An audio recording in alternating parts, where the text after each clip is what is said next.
Hey, happy weekend. It is Saturday, April 2nd. This is Mark Hines with your 4-minute weekend review of the markets. And the main theme I've got for you this week is re-rating or acclimation. We're going to talk a little bit about how the market has re-rated itself and gotten acclimated to the new macroeconomic environment. But before we get into that, first, so what happened in the market this last week? Thursday was the end of the quarter, the first quarter of 2022, and it was the first down quarter for stocks in about 2 years. For the first quarter, the Dow Jones and S&P were down about 3%. And the NASDAQ was down more than 7% for the first quarter. That may sound bad, but it was actually down a lot more sort of earlier in March. March was an up month. S&P was up about 5%. NASDAQ was up about 5%. And that Dow Jones was up about 4% in March. So what's happening? And so where are we at right now in the markets? Basically re-rating or acclimation, right? The market has kind of re-rated itself and gotten acclimated to this new macroeconomic environment that we're in. So that includes interest rates, right? The expectation of the Fed raising interest rates came as a little bit of a surprise. I mean, we knew it was coming, but not necessarily at the aggressive rate that the Fed is now expected to raise interest rates. Of course, they did that first 25 basis point increase on the target Fed funds rate just in March, and they're expected to do anywhere from 6 to 7 more this year. We'll see how that unfolds, but that has a big impact on stocks, has big impact on growth stocks, big impact on people's expectations, big impact on kind of how people are rating the market and viewing the market. We also have energy prices. Energy prices have been volatile. Energy is the best performing sector of the year. Crude oil futures finished this last week at just under $100, which is a lot higher than they were a year ago, but not nearly as high as they were. They were up near 120 earlier in March. And again, that's due to, in large part, sort of the conflict that's going on in the Ukraine right now with Russia. Of course, the Ukraine and Russia are big energy suppliers throughout the world, but that also has a lot to do with inflation, right? Those inflation numbers are up big. The February year-over-year number was 7.9% on CPI, so that's a very significant amount of inflation. And then lastly, the VIX, right? So the VIX is sort of the market fear index.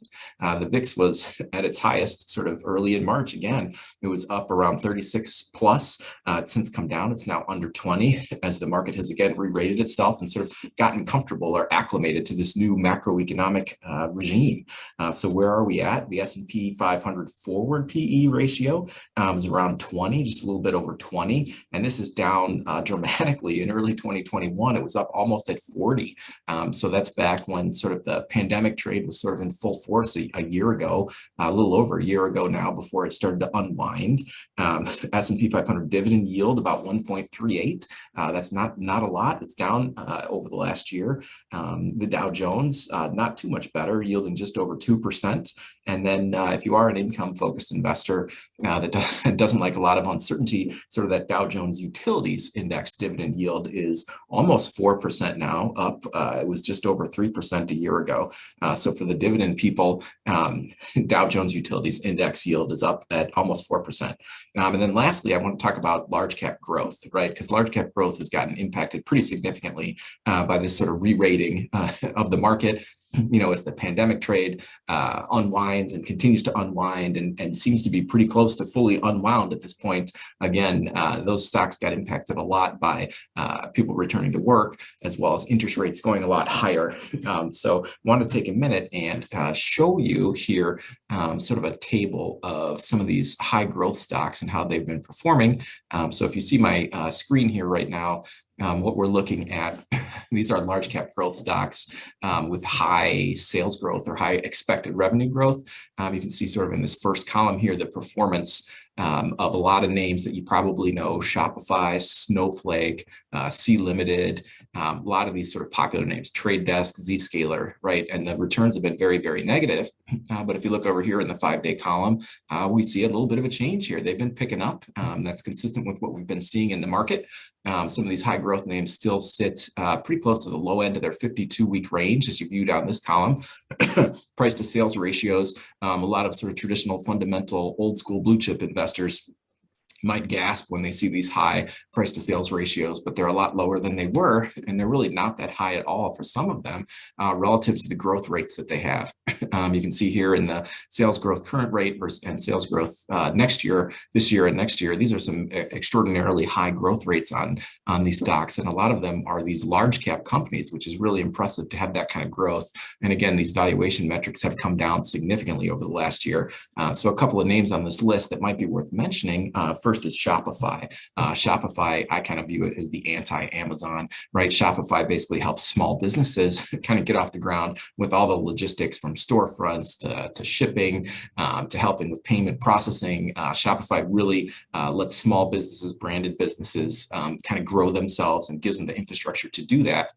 Why I call it the anti-Amazon, whereas Amazon tries to brand as much as possible as they can Amazon. Shopify did get caught up in that pandemic trade. The valuation got very, very high, and it's come down dramatically. But if you look at some of the metrics here on Shopify, it's still extremely high expected growth rates, very, very high growth margins, positive operating margins. It's a profitable business that's large, it's growing at scale, and the prices come down dramatically. So that's an interesting one to look at. And then also on the list, I want to take a minute and look at Snowflake, right? Snowflake is kind of a big data cloud computing company. And what's special about Snowflake is there's no silos, right? It makes it a lot easier for these companies with tons and tons of data to kind of slice it and dice it and access it.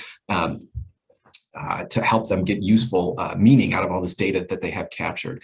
Snowflake is also growing very, very fast. If you look at these growth rates, just enormous growth rates for Snowflake. And if you look at sort of their client list, it's kind of a who's who of big name powerhouse high growth technology companies and blue chip companies, just all across the board. Really, really an impressive client list, growing very, very fast. And again, Snowflake has sold off hard, as you can see here, but it's picking up in the last few days. So Snowflake is another one sort of on the large cap growth list that's worth considering.